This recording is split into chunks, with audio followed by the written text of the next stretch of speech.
Hello and welcome to the 100% United podcast. The dust has settled on Wednesday night's 1-0 reverse to Barcelona. I'm your host TC and here's my co-host Scott. Hello mate. Hello buddy. On today's show we look back on that 1-0 loss to Barcelona and we look ahead to tomorrow's 5:30 kickoff at West Ham. I thought we gave a great account of ourselves on Wednesday, buddy. Wasn't it?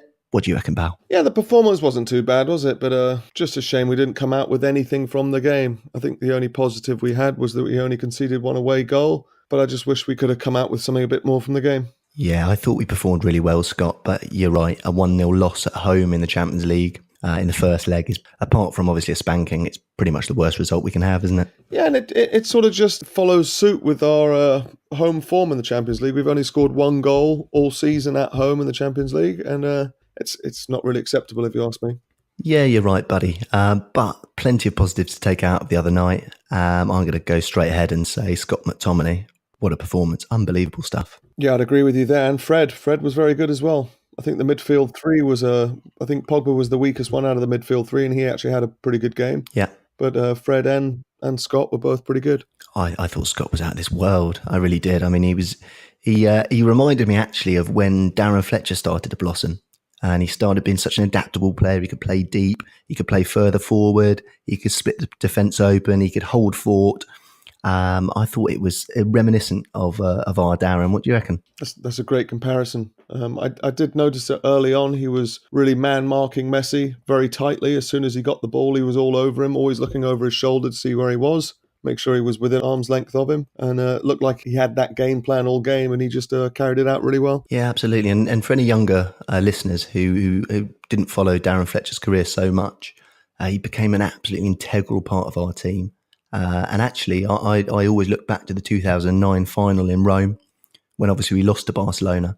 And I always think if he didn't get suspended in that semi-final late on at the Emirates, unjustly actually, unfortunately, I think that final would have been totally different in Rome, 2009. Yeah, I definitely agree with you. And it definitely was unjust. I remember that tackle on Fabregas at the Emirates. Oh. It was a bit of a shame, but it's just one of those things, we can't look back. We've got to look forward. And I think we can maybe go there and to the new camp next week, score an early goal like we did in Paris, and it's game on. Yeah, I mean, that is the plus point, isn't it? If we score, the away goals are gone. They're evened out. That's it. And then away goals start playing into our favour. So as long as we go out there, as long as we can score, nullify that goal, it's anyone's game. Yeah, absolutely. And just like we saw in Paris, as soon as we get that one goal, then their game plan sort of starts getting a bit more nervy, and their style of play seems to change a little bit with it being a more pressured environment, and we certainly capitalised on that.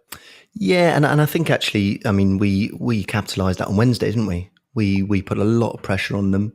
I mean, Messi never looks himself at Old Trafford, does he? He certainly struggles at the place. Yeah, certainly after Chris Smalling taught him who's who. And I'm glad you mentioned him early days, because he's another one who deserves a big mention, Chris Smalling. He reminded me of his form when he was back. It was 2012, wasn't it? When he was, if you remember, Vidic and Rio got injured sort of intermittently. So you'd have Rio injured for a bit, Vida injured for a bit, and Smalling would step in alongside the other one, and he was absolutely superb, because obviously he had that experienced head alongside him, and I haven't seen that Chris Smalling for a while since Vidic and Rio went, obviously. But on Wednesday night, I saw it again. I saw that front foot, that strong Smalling who's willing to step up to Messi and Suarez, who, as much as we dislike them, they're one of the best partnerships in the world, aren't they? Definitely. I was really worried about them, but I think the main difference between Chris Smalling, the times that he's not so great and the times that he is great, is he just tries to be a bit more active in the play, right? He comes to the ball more instead of letting the player get the ball and come towards him.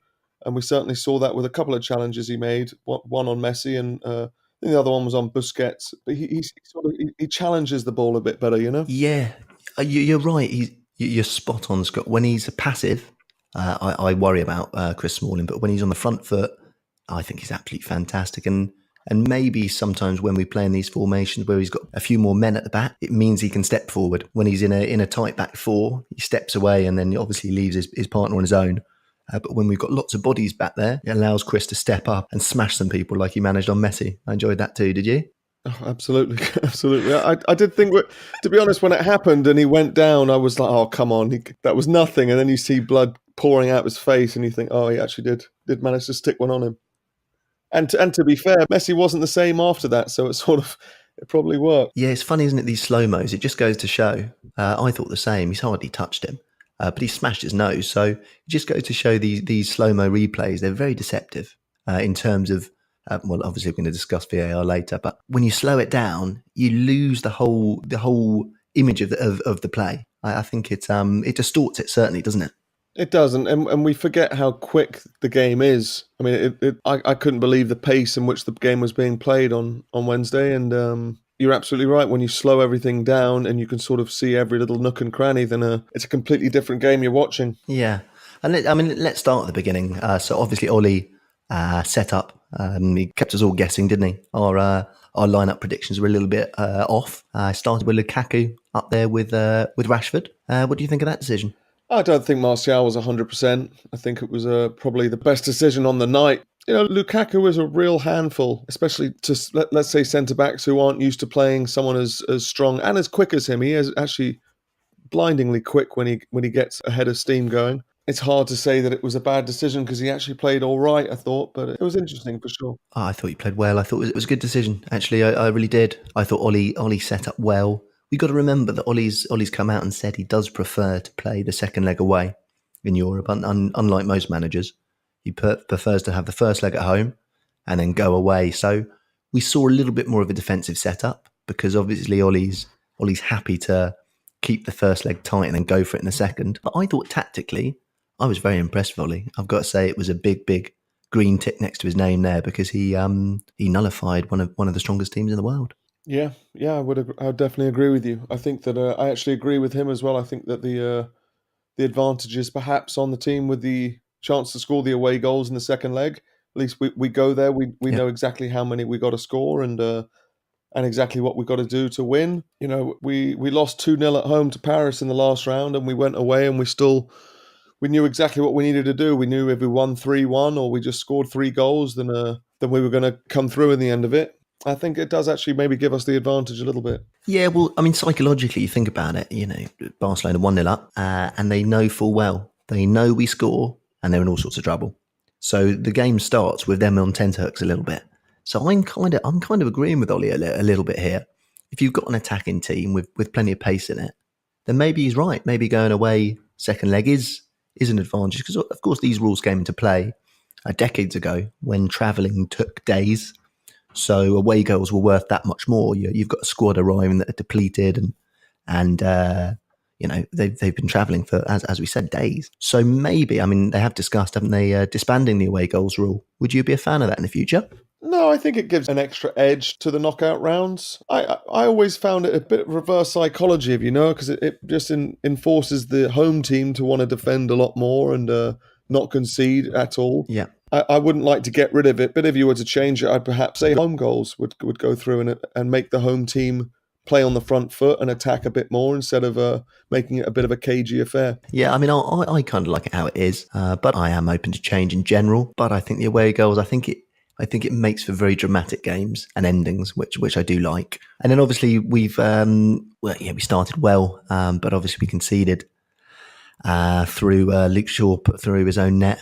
Unfortunately, no fault of his own, just deflected off him, disallowed by the linesman, and then off to VAR to reallow it again, which is an absolute heartbreaker, wasn't it, buddy? Yeah, and especially because I did think Suarez was offside. I think that it completely phases the entire defensive line when the player does start the attacking phase offside. And I don't know when it sort of resets and, okay, that player can now be part of the play again, because you at least look at Smalling and Lindelof's reaction to when Suarez was involved again, and they thought he was still offside from when they played him offside earlier. Yeah. It's a bit of a shame, right? Because if you're playing the offside trap and you get someone offside, it's like, okay, he's only offside for 5 seconds and then he can come back in. Yeah. It just doesn't really make sense.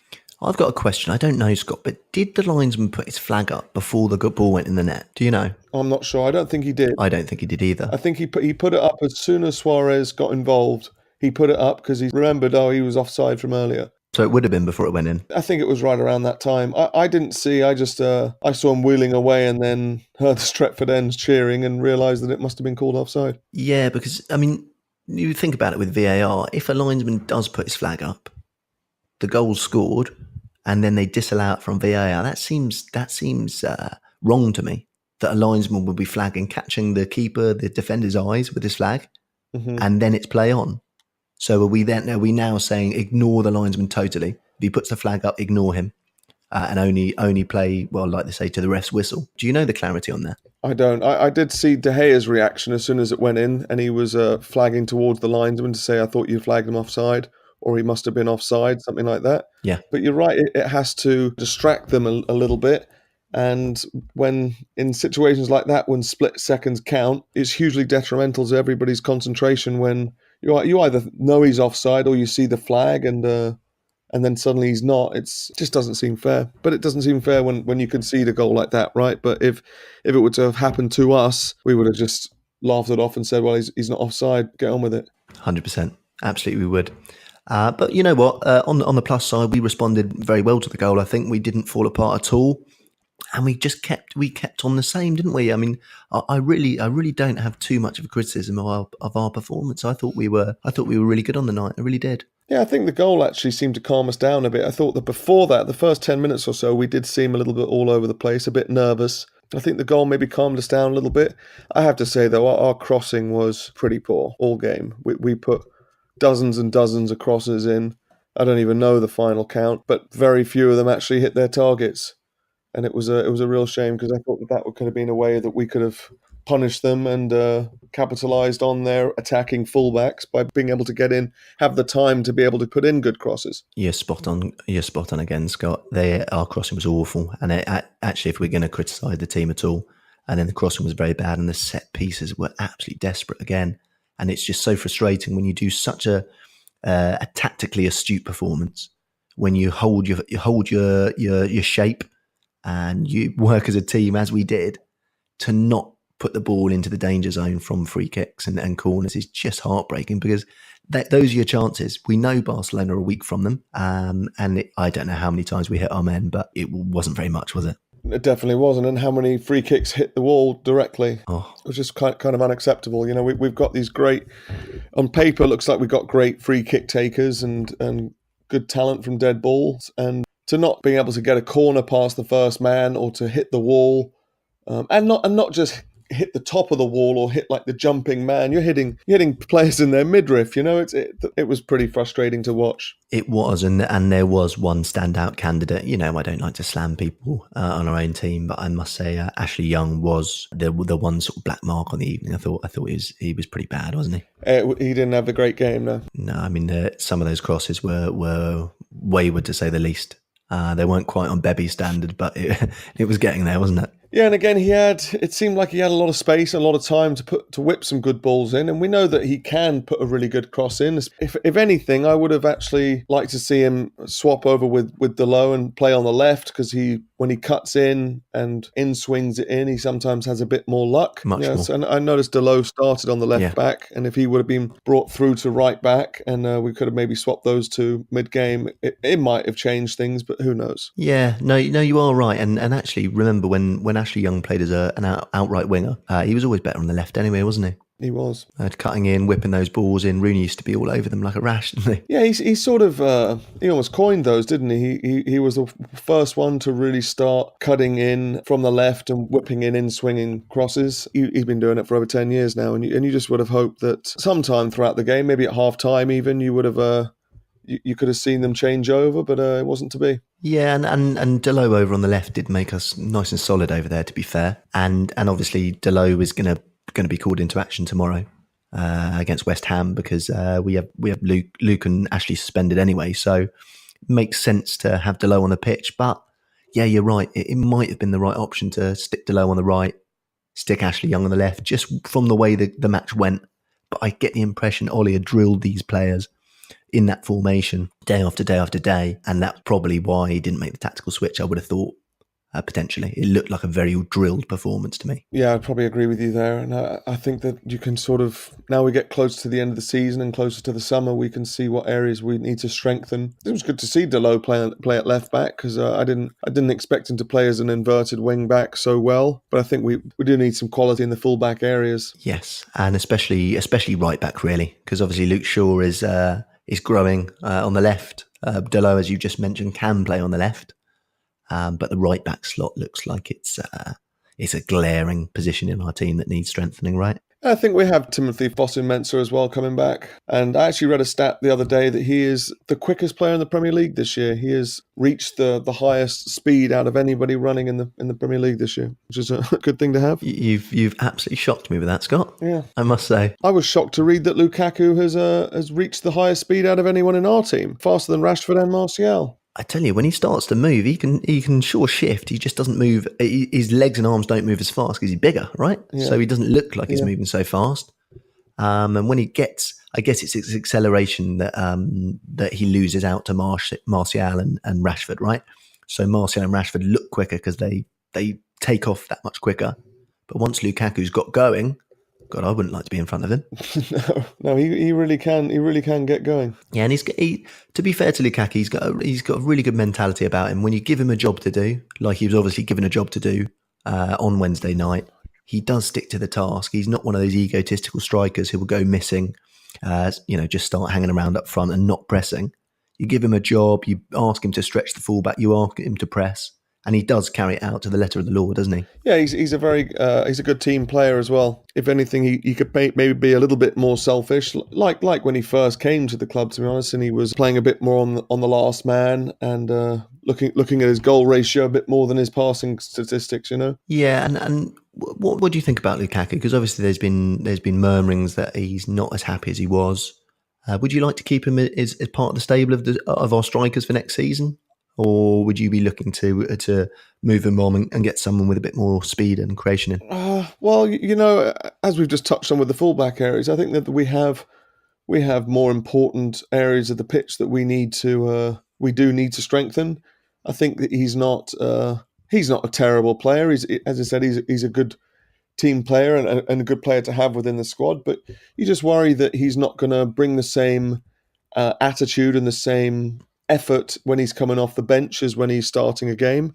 And if his role is to be diminished a little bit and play coming off the bench, you just worry whether he's going to give it everything that he's got. Yeah, well, he's got the perfect manager to nurse him through that period if he is sitting on the bench, because Ollie's obviously the expert on that. Personally, I would keep Lukaku. I like him as one of our options as a striker. I'd have Rashford, I'd have Martial, I'd have Lukaku, and maybe bring in a more experienced goal getter. What do you think? To complement the other three younger and more sort of dynamic strikers. Yeah, bring back Chicharito. Yeah, would you? Oh, I definitely would. Would you definitely really? Would. Just for that player coming off the bench, that attacking instinct. But you know what? Maybe we can just promote Mason Greenwood, because I think he's got some fantastic instincts and he's one of our own, He is, and I do like him very much, but I would like to see a wise old head.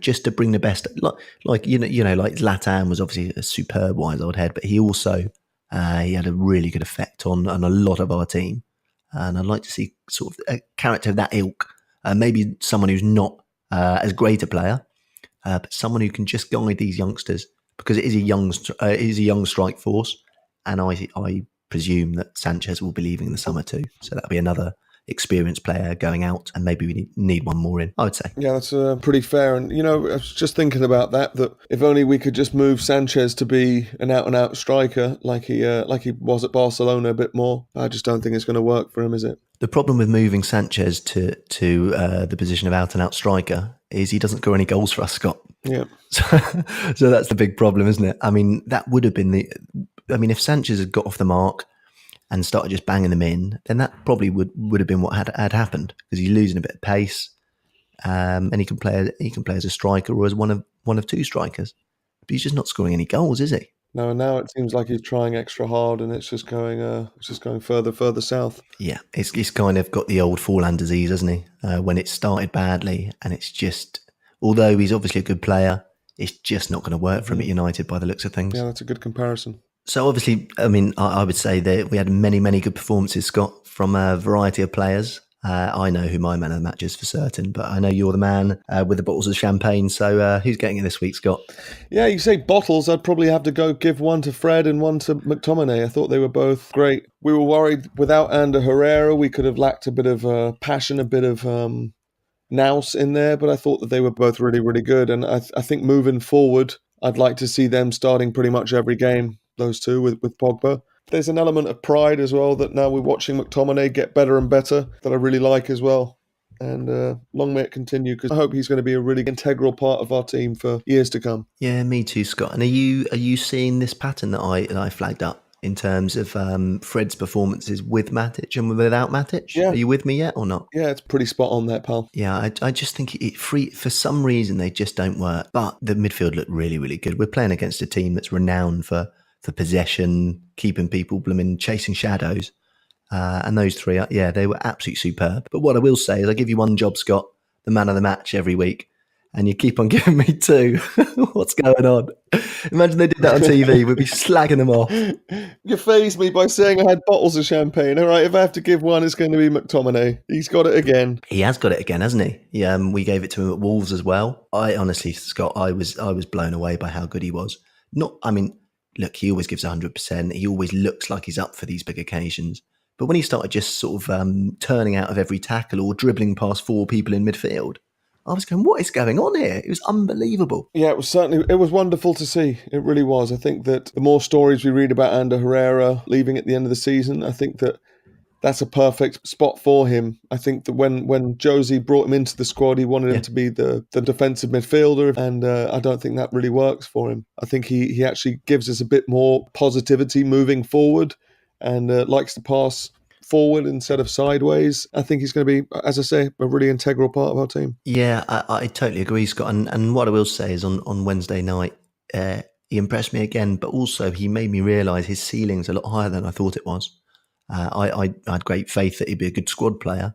And now I'm thinking, God, I don't know where the limit is for him. He was really, really that good, I thought. Yeah, I would have liked to see him maybe get a bit more in the box. And again, he's 6'4", 6'5", right? He should be one of these players that we're aiming for with our corners. He definitely surprised me with his goal at Wolves a couple of weeks ago. I think that if he can maybe get himself on the score sheet a bit more, then it'll be much more beneficial to everybody. Absolutely, Scott. So any final thoughts? A positive night with a disappointing result. Any final thoughts from you, buddy? Diogo Dalot needs to work on his heading, because that was the best chance we had all game, mate, and it was poor. Oh, mate, wasn't it just? Unfortunately, just overran it a touch, didn't he? Yeah.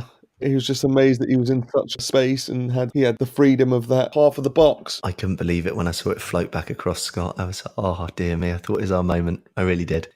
But we move on to Saturday, buddy. We're obviously in this dogfight for the top four. We've got no time to feel sorry for ourselves at all. It was our fourth defeat in 5 matches on Wednesday night, so we really need to sort stuff out. It's a massive, massive game against West Ham, buddy. As I mentioned earlier, Ashley Young and Luke Shaw suspended. Matic are not likely to start. He's obviously been ill. You expect to see quite a few changes from Wednesday, pal? Yeah, I think we're obviously going to have to address the fullback situation. I'd like to see us go back to the old 4-3-3 that was winning us so many games when Ollie first came in.